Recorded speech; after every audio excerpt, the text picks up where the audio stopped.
자, 이번 시간에는 산업안전보건법에서 어떤 근로자들이 질병에 노출됐을 때 어떤 금지 조항들이 있는지 이런 것들에 대해서 알아보도록 하겠습니다. 법규에 정해진 대로 산업안전보건 관련해서 근로자들을 관리 감독하고 건강 예방에 대한 조치를 취해야 되겠죠. 항상 법규를 다 이렇게 잘 알고 있어야 됩니다. 그죠? 법에서 하라는 대로 사업장을 안전 조치와 보건 조치를 운영해 나가야 되겠죠. 어떤 교육이라든지 뭐 이런 것들을 법에 정한 규정에 맞게 그렇게 우리 안전관리자들과 보건관리자들은 운영해 나가야 되겠죠. 그런 규정들에 대해서 어떤 것들이 있는지 이제 우리가 공부하는 거죠. 자, 보면 질병자의 근로금지, 질병자들이 근로를 하면 안 되겠죠. 왜냐하면은 다른 근로자들한테 질병을 옮길 수도 있고 아니면은 근로자 질병이 있는 근로자의 건강 보호를 위해서 금지를 하는 조항이 있는 거죠. 어떤 조항들이 있나 한번 봅시다. 전염될 우려가 있는 질병에 걸린 사람, 그죠? 뭐 요즘 뭐 한간에 예전에 그 유행했던 코로나19 이런 거 전염될 우려가 상당히 있는 거죠. 그때마다 전염될 우려가 있을 때 전염을 예방이 하기 위한 조치를 한 경우에는 뭐 근로를 해도 되지만 전염될 우려가 있는 질병에 걸린 사람은 근로를 시키면 안 됩니다. 그죠? 반드시 예방 조치를 하고 난 다음에 그때 이제 근로를 해야 되는 거겠죠. 근로 행위를 시켜야 돼, 근로를 활동을 해야 되는 거겠죠. 그 다음에 조현병, 뭐 TV 지상에서 많이 나오죠. 정신병의 일종인데 좀 위험하죠. 옆에 같이 있는 근로자들을 위험에 빠뜨릴 수 있는 그런 병이기 때문에 조현병이라든지 마비성 치매에 걸린 사람 이런 사람들은 근로를 금지하도록 법에서 정하고 있습니다. 그 다음에 또 심장, 신장, 폐 등의 질환이 있는 사람으로서 근로에 의해서 병세가 악화될 우려가 있는 사람은 근로를 금지시키고 있습니다. 심장병이나 신장병이나 폐 등의 질환이 있는 사람인데 이 해당 근로로 인해서 병세가 악화될 우려가 있는 사람은 시키면 안 되죠. 근로 행위를. 이렇게 법으로 딱 정해져 있습니다. 그 다음에 1에서 사망까지 규정에 준하는 질병으로서 그냥 일반적으로 정하는 질병이 아니고 고용노동부 장관이 정하는 병명들이 있습니다. 그래서 이런 질병에서는 뭐 근로일 때는 근로 활동을 하면 안 된다. 규정을 해놓은 게 있죠. 그래서 그 규정들을 준수해서 그런 사람들은 근로 활동을 시키면 안 되겠죠. 대표적인 게 1, 2, 3번이고 그 다음에 이외에는 노동부 장관이 그 시대마다 조금씩 바뀌죠. 어떤 유행하는 질병도 바뀌고 이렇게 하기 때문에 그런 바뀌는 상황들에 따라서 노동부 장관이 이렇게 정해 놓습니다. 어떤 질병은 근로를 시켜서는 안 된다 하는 거를 정해주면 그런 것들을 법규에 따라서 근로행위를 금지시키면 되겠죠.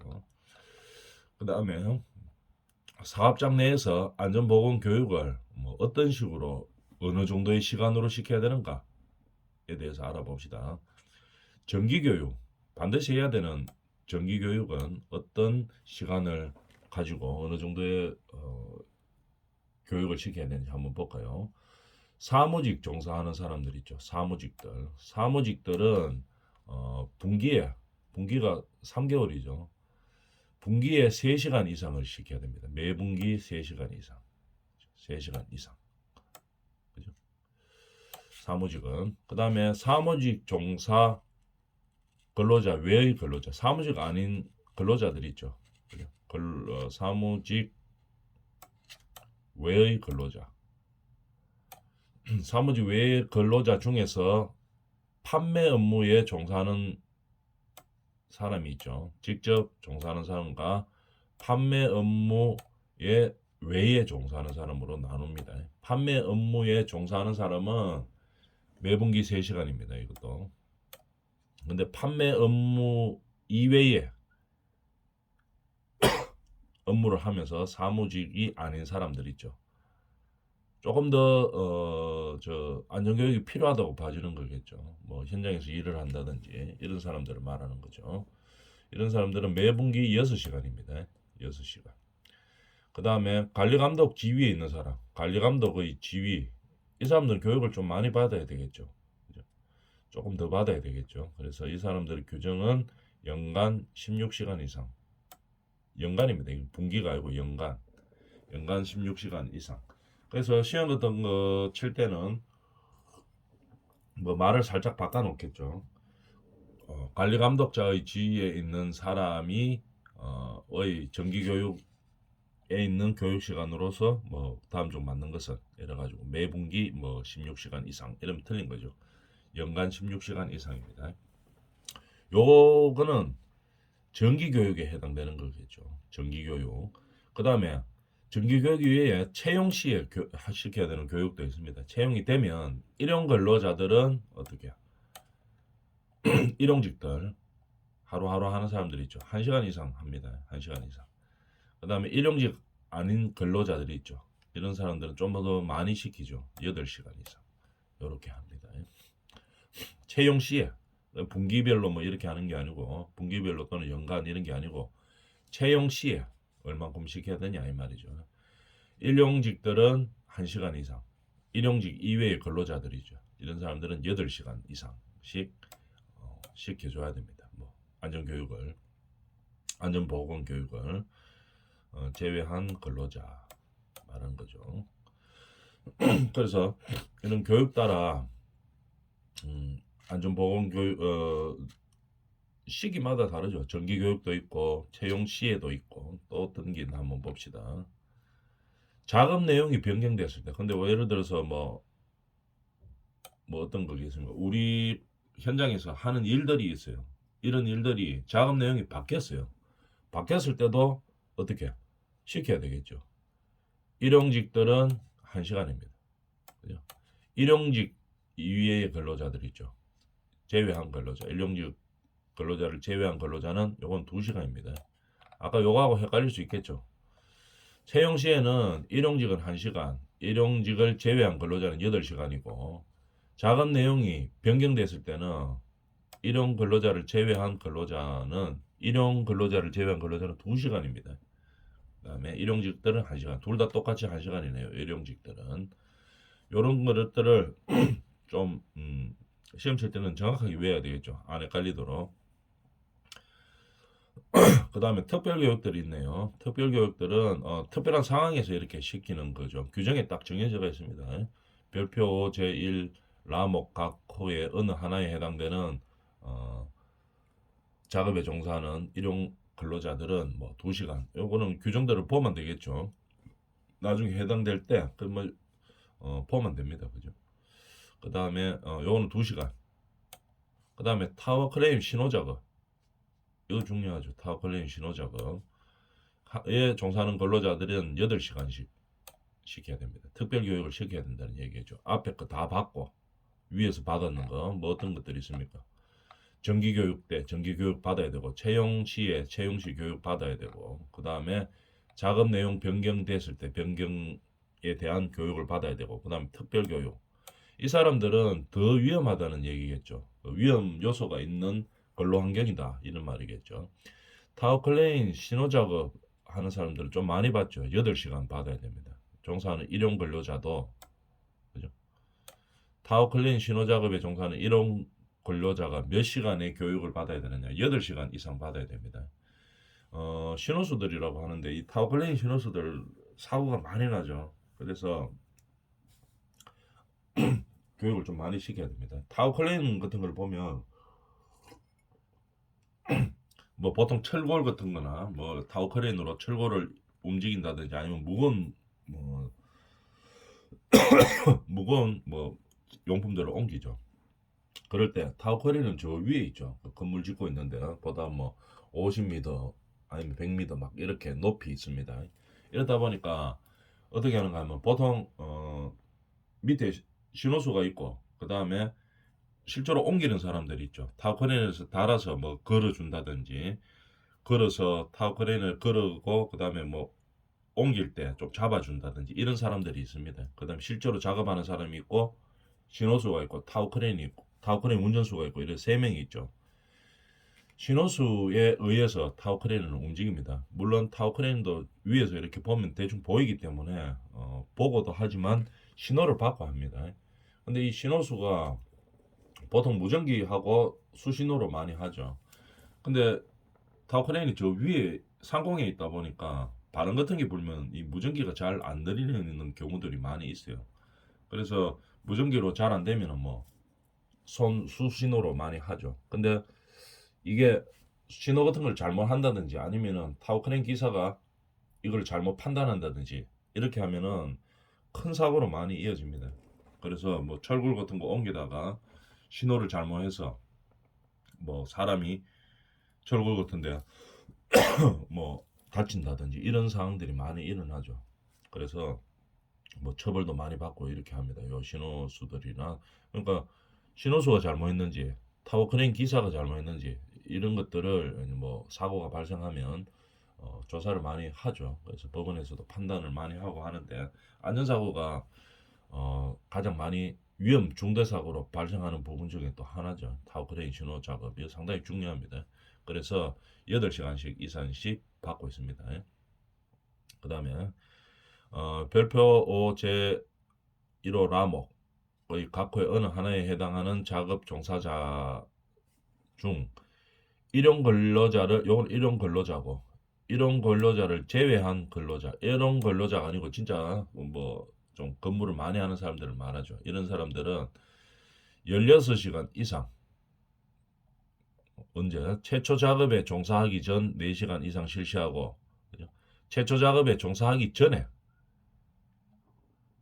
4시간 합니다. 4시간. 그 다음에 12시간은 나머지 그러면 12시간이 있죠. 3개월 이내에 분할 가능하다 이 말이죠. 12시간 이상을 받아야 되는데 최초 종사하기 전에 4시간 받고 일용직이 아니니까 계속 근무하고 있는 사람들이죠. 그래서 3개월 이내에 12시간을 받아주면 됩니다. 분할도 가능하다.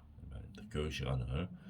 그 다음에 단기간 작업 또는 간헐적 작업인 경우 단기간 하든지 아니면 뭐 상시적으로 일어나는 게 아니고 간헐적으로 일어나는 작업인 경우에는 뭐 2시간 이상 이렇게 하는 겁니다.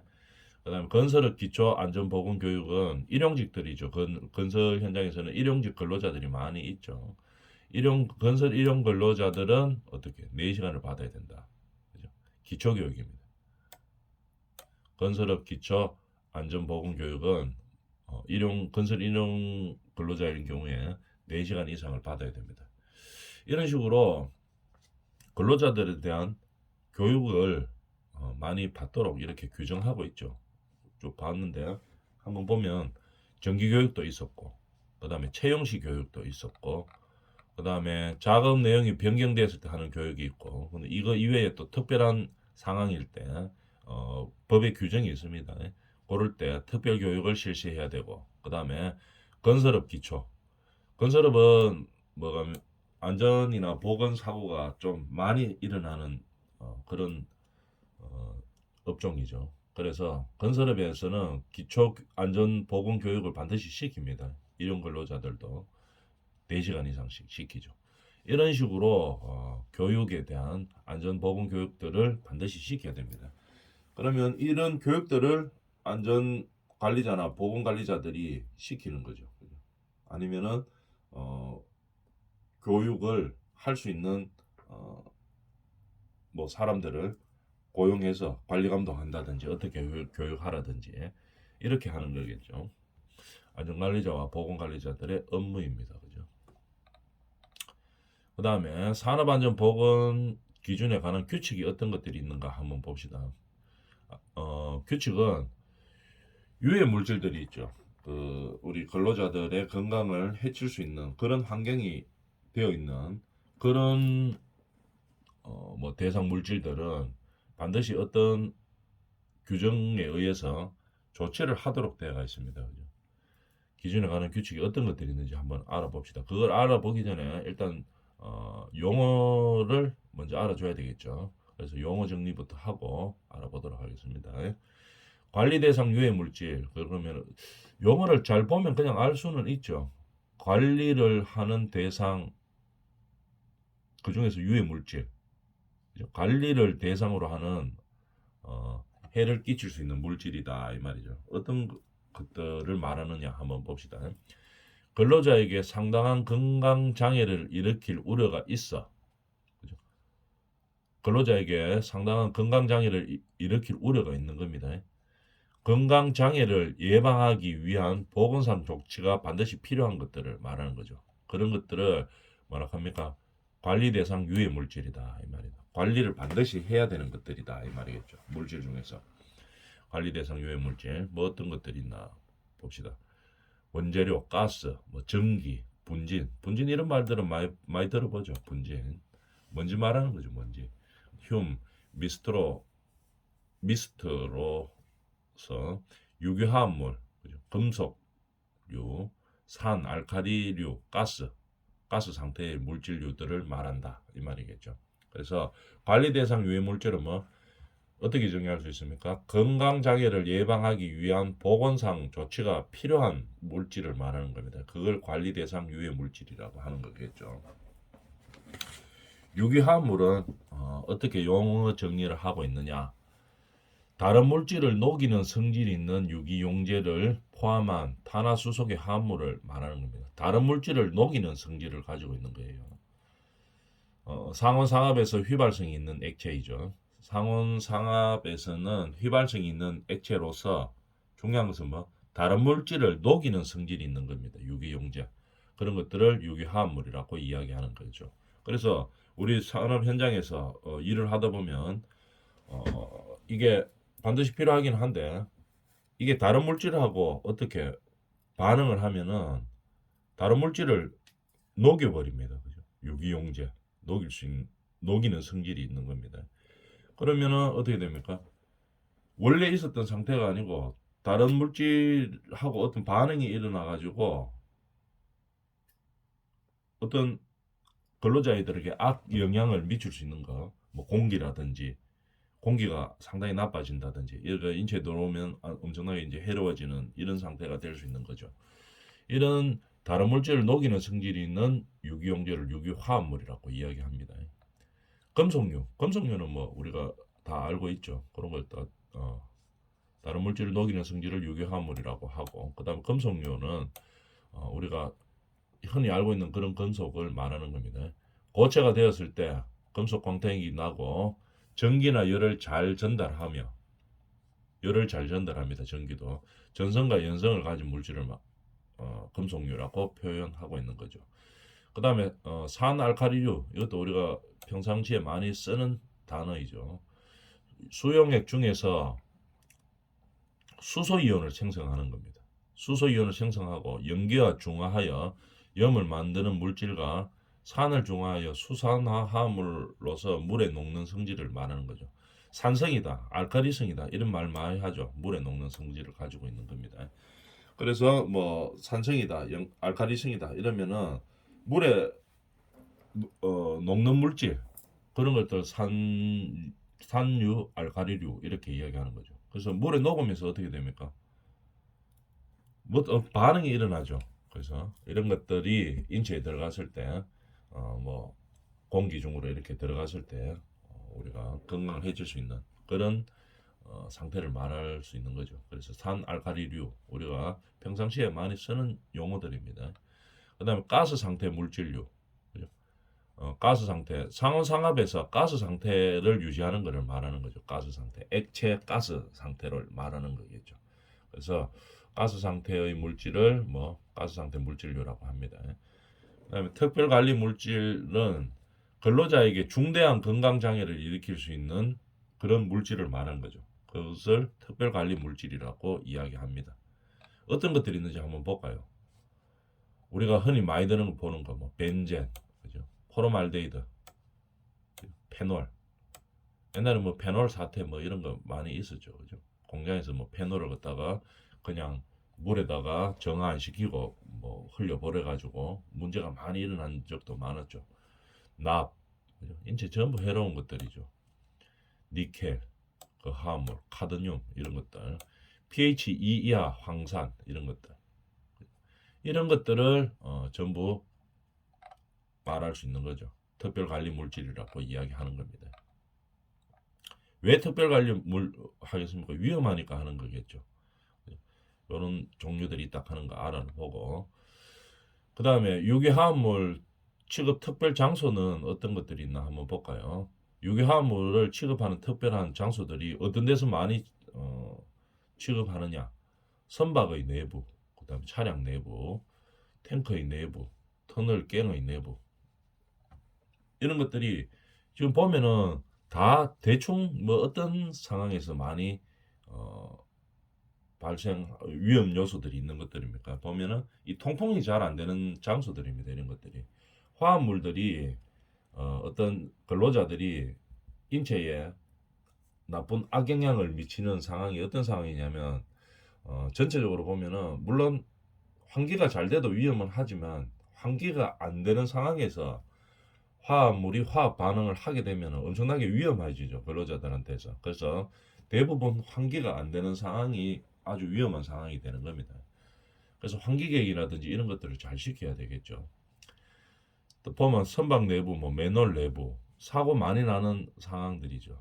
터널이나 갱 내부, 비트 내부, 그 다음에 통풍이 충분하지 않는 수로, 그 다음에 덕트 내부, 우리 덕트 뭐 건물에 덕트 이런 거 있죠. 또 한기덕트 이런 거 있는데 그 안에서 뭐 어떤 공사를 해야 되는 상황, 이런 상황이 아주 위험한 것들이겠죠. 그 다음에 수로관, 그 다음에 뭐 우리 정화조 같은데 맨홀 공사로 들어갔다가 뭐 유기화합물이 어떻게 반응을 해가지고 사람이 숨을 못 쉬게 돼가지고 인체 안으로 들어가가지고 뭐 안전사고 나는 경우 많이 보죠. 이런 것들을 보면은 특히 위험한 부분이 어디입니까? 환기가 안 될 때 위험한 상황이 많이 발생합니다. 화합물 쪽에서는.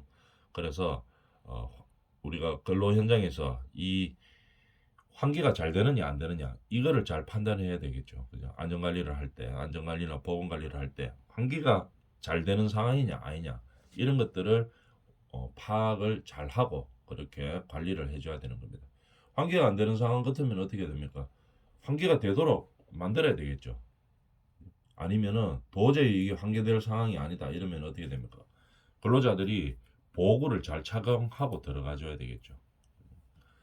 그래서 보면 환기가 잘 안 되는 곳에서 이 화학 반응으로 인해서 우리가 인체에 나쁜 영향을 많이 미친다 하는 거 알아놔주면 되겠습니다. 그 다음에 임시작업 용어 정리. 일시적으로 하는 작업 중에서 월 24시간 미만의 작업을 말하는 겁니다. 월 24시간 미만의 작업을 임시작업이라고 합니다. 일시적으로 하는 것 중에서. 다만 월 10시간 이상 24시간 미만인 작업이 매월 행해지는 작업은 제외하는 겁니다. 그죠? 그거는 것들은 일시작업에 임시작업에서 제외시킨다. 이렇게 되는 거죠. 그 다음에 단시간 작업은 어떤 것을 단시간 작업이라고 하는가 하면은 관리 대상 유해 물질 아까 위에 정의했었죠. 관리 대상 유해 물질을 취급하는 시간이 1일 1시간 미만인 작업입니다. 그런 것들을 단시간 작업이라고 용어 정리를 하는 거죠. 다만 1일 또 예외 규정이 있죠. 다만 1일 1시간 미만 작업이 매일 수행되는 경우에는 뭐 단시간 작업이라고 하지 않는다 이 말이죠. 단시간 작업의 용어 정리였습니다. 유기화합물의 설비 특례, 유기화합물을 어떤 설비를 해야 되느냐, 그에 대한 설비를 해야 되죠. 유기화합물을 안전하게 근로자들을 보호하기 위해서 설비를 해야 되는데 특례가 있습니다. 안 해도 되는 경우 어떤 경우인가 한번 볼까요? 사업주는 전체 환기 장치가 설치된 유기화합물의 설비 특례에 따라 다음 사항을 모두 갖춘 경우에 이 상황을 모두 갖춘 경우에는 뭐 밀폐 설비 또는 국소 배기 장치를 설치하지 않을 수 있다. 요거를 다 갖추면 안 해도 된다 이 말이겠죠. 어떤가 보면 유해화물 노출 기준이 100 ppm 이상인 경우입니다. 100 ppm 이상. 그 다음에 발생량이 대체로 균일할 때, 그죠? 유해화물 발생량이 대체로 균일할 때, 그 다음에 동일 작업장에 다수의 오염원이 분산되어 있을 때, 다수의 오염원이 분산되어 있을 때, 오염원이 이동성이 있는 경우, 이런 경우에는 어떻게 밀폐 설비 또는 국소 배기 장치를 설치하지 않을 수 있는 거죠. 그 다음에 허가 대상 유해 물질을 제조 작업 시 작업장에서는 뭐를 게시해야 되느냐 이 말이죠. 허가 대상 유해 물질입니다. 그때 게시를 해야 되겠죠. 근로자들이 알아야 되니까. 어떤 거를 게시를 해야 되는가 하면 허가 대상 유해 물질의 명칭을 이 유해 물질이 이름이 뭐다 하는 걸 게시를 해야 되겠죠. 그 다음에 인체에 미치는 영향이 어떤 악영향이 있는지를 게시를 해야 되고 취급상 주의사항 어떻게 조심해야 되는지 그 다음에 이 유해 물질에는 어떤 보호구를 착용해야 되는지 그 다음에 만약에 보호구를 착용하고 어떤 작업을 했을 때에도 뭐 인체에 만약에 어떤 문제가 생겼다 그때 응급 조치와 긴급 방제 요령들에 대해서 반드시 뭐 해야 됩니까? 게시를 해야 됩니다. 게시. 그죠? 게시하는데 잘 보이는데 게시해야 되겠죠. 저쪽에 어디 게시하는 위치도 규정이 되어 있습니다. 저쪽에 안 보이는데 게시해가지고 법만 피해가려고 그렇게 하면 안 되겠죠. 반드시 게시할 수 있도록 안전관리자들이 지도를 해야 된다는 얘기입니다. 이번 시간 여기까지 합니다.